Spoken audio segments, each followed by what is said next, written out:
Xitoy hukumatining Uyg'urni yo'qotish taktikalari haqida. Avtori Erkin Sidiq. 2019-yil 1-oyning 11-kuni. Hozir Xitoy hukumati Sharq Turkistondagi Uyg'ur qatorliq turkiy xalqlarga qanday zulmlarni selvatganligini chet eldagi qarindoshlar asosiy jihatdan biladi. Ammo mening his qilishimcha bir qism qarindoshlar bo'libmi Uyg'urlarning hozirgi hol-ahvolini chet ellik xalqlar va har xil chet el hukumat amaldorlariga tushuntirayotgan bir qism qarindoshlar Xitoy hukumati hozir yo'l qo'ygan suiqasdlarning eng oxirgi maqsadining nima ekanligi hamda shu maqsadga yetish uchun ishlatayotgan taktikalar qaysi ekanligi haqida to'liq va to'g'ri tushunchaga ega emas. Shundoq bo'lg'achqa men mazkur yozmamda o'zimning kuzatishi va izlanishi orqali bayqagan va to'plagan bir qism uchurlarni xulosalab o'taman. Mening ba'zi chet ellik tanishlarim mendan texi bir qancha kun oldinlar. Uyg'urlarning hozirgi ahvoli qandaqroq? Seningcha yaxshilanish bo'ladigandekmi deb so'radi. Men ularga Uyg'urlarning hozirgi ahvoli intayin nachar, umumiy manzara intayin fojialik. Buningdan keyin qandaq bo'ladiganligi bizning buningdan keyingi tirishchanligimizga bog'liq deb javob berdim. Yig'inchoqlab aytganda, Xitoy hukumatining hozirgi tub maqsadi Uyg'urlarni bir millat sifatida yo'qotib etish bo'lib, u assimilyatsiya qilib yo'qotish, ruhiy va jismoniy jihatni meyplashtirib yo'qotish, tabiiy ko'payishni to'xtatib qo'yoqtish va o'ltirib yo'qotish qatorliq 4 cho'ng asosiy tarmoqni o'z ichiga oladi. Tövəndə mən aşı 4 cho'ng tarmoqni va Xitoy hukumati har bir tarmoqda qo'llanayotgan taktikalarni qisqacha bayon qilib o'taman. Birinchi, assimilyatsiya qilib yo'qotish. Qarindoshlar bu jihat yuz berayotgan ishlarni hammadan yaxshi biladi. Xitoy hukumati bu ishni kam deganda mundaq 4 jihatni elib beryotdi. Birinchi, Uyg'ur millatining dini, tili, madaniyati, urf-odati va Uyg'urlikqa vakillik qiladigan yoki Uyg'urlikni namoyon qiladigan boshqa barliq narsalarni shaklab yo'qotish. Ikkinchi, Sharq Turkistonga ko'plab Xitoy nopusini ko'chirib kelib, Uyg'urlarni nopus jihatda o'z makonida bir nayt kichik millatga aylantirib qo'yish. Uchinchi, o'qitish va xizmat berish bahonasi bilan bir qism Uyg'urlarni Xitoy o'lkalarida yashitib, meni yuyish. To'rtinchi, yumshoq va qattiq inson injenerligi vositalaridan foydalanib, Uyg'urlarning mengisini yuyib, ularning boshqa barliq ruhiy dunyosidagi Uyg'urlik elementlarini tozalab chiqarib etish. Uning o'rniga Xitoylarga tava elementlarni qochilash. Bu yerdagi oldingi 3 soha qarindoshlarga bir qadar oydin bo'lib, men bu yerda 4-soha ustida ozroq to'xtalaman. Hozir Xitoy hukumati qamalgan Uyg'urlar va yetim bolalar markazlariga so'langan Uyg'ur bolalarini mengi yuyish orqali o'zgartirishda asosan Xitoy tili va Xitoy madaniyatini majburiy o'rgatish, siyosiy o'rganish qildirish, Xitoycha naqshi aytqizish, Xitoycha usul o'ynag'izish va Xitoylar bilan bir uyda turishga majburlash qatorliq yumshoq vositalarni qo'llanayotdi. Turma va jazo lagerlariga so'langan Uyg'urlarni o'zgartirishi bo'lsa, yuqoridagi yumshoq vositalardan boshqa yana intayin vahshiy tan jazolaridan iborat qattiq vositalarni qo'llanayotdi. Angliyalik Uyg'urshunos Joan Smith Fennelly xonim o'tgan yili, ya'ni Uyg'urlarga qartilgan bostirish siyosatlari eng avjiga chiqqan mezgilda Uyg'ur rayonida tekshirish elib borgan g'arb olimlarining biri bo'lib, yaqinda Erkin Osiyo radiosi u Uyg'urlar haqida yozgan bir parcha maqola haqida xabar berdi. Xabarda mundaq deyiladi. Naql. Fennelly xonimning ko'rsatishicha, u Uyg'ur elidagi tekshirishni oyoqlashtirib, iyulning 5-ida Angliyaga qaytgandan keyin angliyalik yozuvchi George Orwellning 1984 nomli romanini o'qish majburiyatini his qilgan.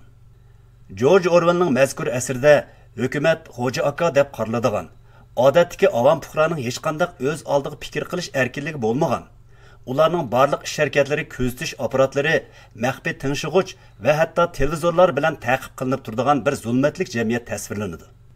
U maqolasining oxirida bu tuyg'ularni mundaq ifodalagan. Bu mashhur asar bilan navbatda Shinjongni o'z iskanjasiga olgan asabiylikni tugatish va ideya o'zgartirish harakatlarining butunlay jipslashadiganligi hayron qolarlik edi. Kitobning oxir qismidagi bosh personajning so'roqchisi munolarni oshkorlagan edi. Biz dushmanlarimizni butunlay tarmar qilmaymiz, balki biz ularni o'zgartimiz.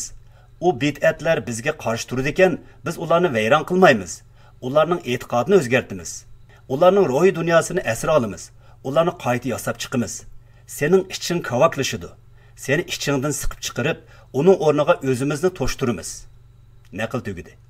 Yuqoridagi mazmun hozir vatandagi Uyg'urlar ustidan elib berilayotgan assimilyatsiya va ideya o'zgartirishning nima ekanligini nihoyat obrazli tasvirlab beradi. Mən George Orwell'ның 1984 degan romanını bir qatim o'qib chiqish uchun uni Amazon to'ridan setib oldim.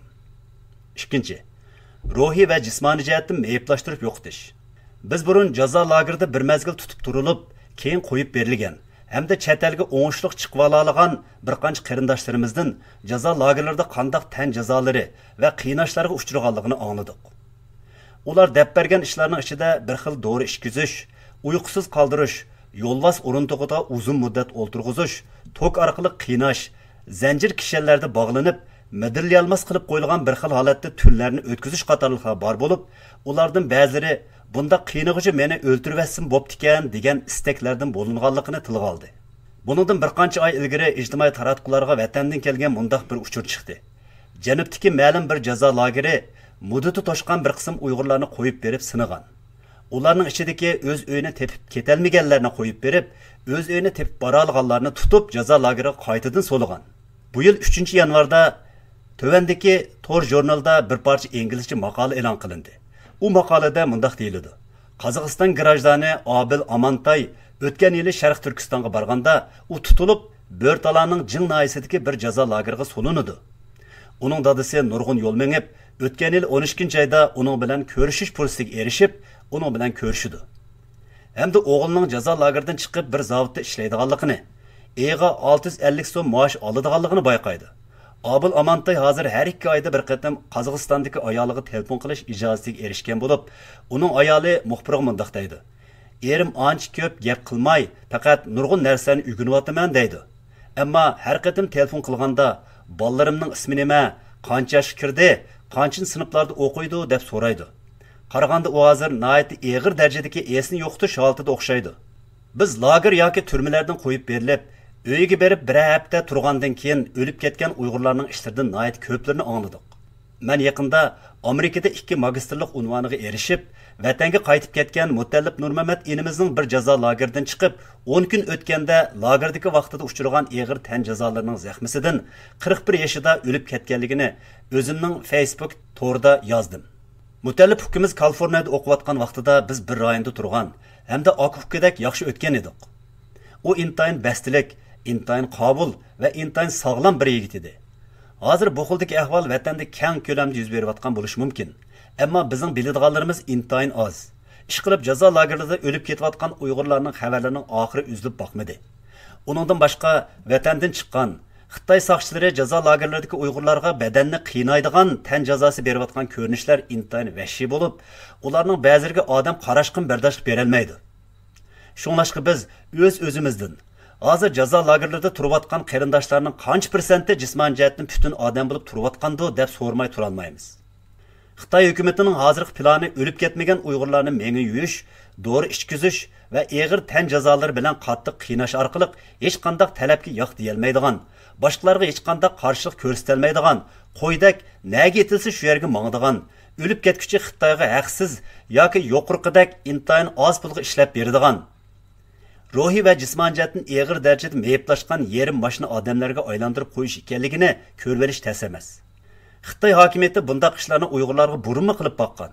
Masalan, Jallod Xitoy Wang Jin Sharq Turkistonda 1949-yildan 1953-yillargacha keng ko'lamli qirg'inchilik elib berib, keyin markazga doklad berganda, men Xinjiangda keyingi 50 yil ichida birarmi aksini qilib chiqmaydigan qilib etaman degan.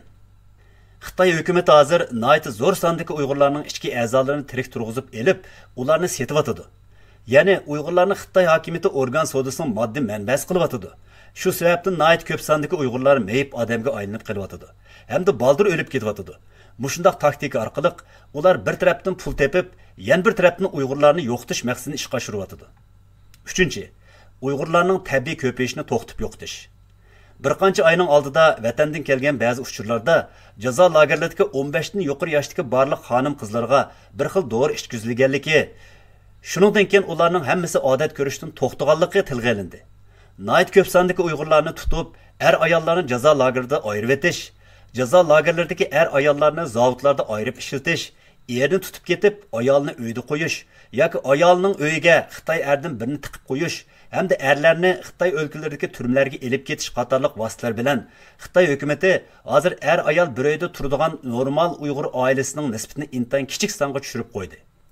Agar bundaq ishlar davomlashaverdi ekan, ma'lum vaqt o'tgandan keyin Uyg'urlarning tabiiy ko'payishi asosan to'xtab, yangidan Uyg'ur tug'ilmaydigan bir ahvol vujudga keladi. 4. Uyg'urlarni o'ltirib yo'qotish. Bu jihatda hozirgacha Xitoy hukumatı qo'llanayotgan taktikalardan mundaq ikki xili xabar qilindi. 1. O'pchi o'ltirib yo'qotish. 2. Tarqoq o'ltirib yo'qotish. O'tgan yili 10-11 oylarda ijtimoiy taratqularda mundaq bir uchur chiqdi. Xitoyning Korildagi ishlab chiqarish qurilish armiyasi bir kechada atrofdagi Uyg'ur kentlaridagi 100 ming atrofidagi Uyg'urlarning hammasini qirvatdi. Qerlar, ayollar va bolalarni saq qo'ymadi. Men ayni vaqtda Xitoy hukumatining bu ishni qilishdagi maqsadini degandek yaxshi tushunolmagan edim. Yaqinda Xitoyning bir yo'l bir balva qurilish haqidagi bir hujjatlik filmini ko'rgandan keyin ondan bu ishni tushundim. Xitoy hukumatining bir yo'l bir balva qurilishining bir xalqliq tarkibiy qismi Korlini O'rta Osiyo va Yevropaning erkin savdo markaziga aylantirish ekan. Demak, Korildagi Uyg'urlar bu qurilish uchun bir ortiqcha yuk bo'lib qolibdi. Shuning bilan Xitoy hukumati dunyoga bildirmay, u yerdagi Uyg'urlarni bir kechada yo'q qilib etibdi. Mushundaq ish Sharq Turkistonning boshqa yerlarida yuz berdimi yo'q? Menda bu jihatda ma'lumot yo'q. Xitoy hukumatining maqsadli holda och qo'yishi, doğru ishkizishi ve intihani vahşi tan cezalarini işletishi neticesinde hozir Sharq Turkistondagi turma ve ceza lagerlaridagi Uyg'urlar nayet ko'p sonda o'lib ketyapti. Men o'tganda Mehrul Tursun singlimiz ta'minlagan paketga asosan lagerdagi har million Uyg'urdan her 3 oyda 130 mingdan ortiq odam o'lib ketayotganligini hisoblab chiqqan edim. Bu sohada sirtqa chiqqan uchurlar ancha ko'p bo'lmag'achqa, haqiqiy ahvolning zoti qandoqligini bilgil bo'lmaydi. Onundan başqa hozir yetim bolalar markazlariga so'langan Uyg'ur bolalarining sonimi 500 ming atrofida bo'lib, ulardanmi o'lib ketayotganlar nayet ko'p. O'tgan yili vatanimizning janubidagi bir shaharga chet eldan tuqqan yo'qlab borgan bir Xitoy chet elga qaytib kelgandan keyin mundaq bir ahvolni yozdi. Uning tuqqunning zavodi bilan bir turmaning oralig'ida bir qancha kilometr kenglikda ishlatilmagan sayliq bo'lib, hozir u sayliqning hamma yeri ashu turmada o'lgan kishilarning yerligi bilan to'shib ketibdi. Men oldingi maqolamda yozgandek, hozir Xitoy o'lkalariga tarqatilayotgan Uyg'urlar o'zining nada ekanligini bilmaydi ekan. Ularning oilasi ularning Sharq Turkiston emasligini bilmaydi ekan. Hamda Xitoy o'lkalaridagi Uyg'urlar qamalgan turmalarning atrofidagi xalq yenidagi turmaga nayet ko'p sondagi Uyg'urlar to'shib kelinganligini bilmaydi ekan.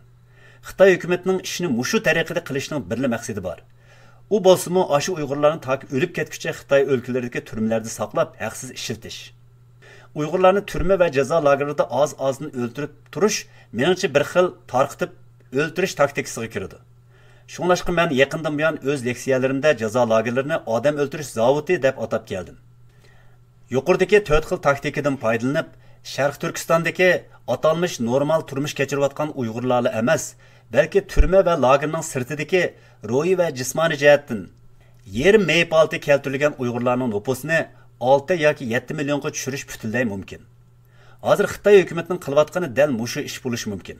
Buningdan birer hafta burun doktor Mehmet Emin bir parcha yozma tayyorlab, Xitoylar buningdan taxminan 2300 yil burun ijod qilgan xalqni kontrol qilishning 5 xil usuli deganni qisqacha tunishtirdi. Hozir ashu usullarning ba'zilari Uyg'urni kontrol qilish uchun qo'llanilyapti. Men texi o'qib baxmagan qarindoshlarga ashu yozmani bir qitim o'qib chiqishni tavsiya qilaman. 5. Qamalgan Uyg'urlarning soni zodi qancha? Men bu vaqtda hozirgacha to'plagan sonliq ma'lumotlar tuvandikicha. Li Fang ismli bir Xitoy ziyolisi sunniy hamroh tortilgan rasmlarni tekshirish orqali Sharq Turkistondagi boshqa binolardan ayrilib turadigan yerlarga joylashgan turma bilan jazo lagerlariga 1.360.000 odam sig'idi degan yakunni chiqardi. Bu yakun 2018-yil 28 dekabrdagi bir cho'ng inglizcha matbuot, ya'ni The Epoch Times'ning maqolasiga chiqdi. Li Fang apandi kentlarning ichiga joylashgan egiz ho'yli tomlari va qorovulliq munorlari yo'q turmalarni topolmagan. Hamda shaharlardagi cho'ng binolarning ichiga joylashgan va yer ostiga joylashgan jazo lagerlarini farq etilmagan. Agar ashundoq farq etish mumkin bo'lmagan turma va jazo lagerlariga so'langan Uyg'urlarning soni yuqoridagi sonning 25%ga to'g'ri keladi desak, u 340 ming odam bo'ladi. Yana Xitoy o'lkalariga 500 ming Uyg'ur yo'tkash qaror qilinganligi e'lon qilindi. Hozirgacha oshkorlangan o'lkalardan Xelongjang, Sanshi va ichki Mo'ng'ul qatorliqlar bor. Yana Gansu'dagi odam qechish mumkin emas bir sayliqqa 2013-yildan boshlab selinib, o'tgan yil putgan bir jazo lageriga 1 milliondan ortiq odam sig'adigan bo'lib, u yerga Uyg'urni yo'tkash boshlanganligi xabar qilindi.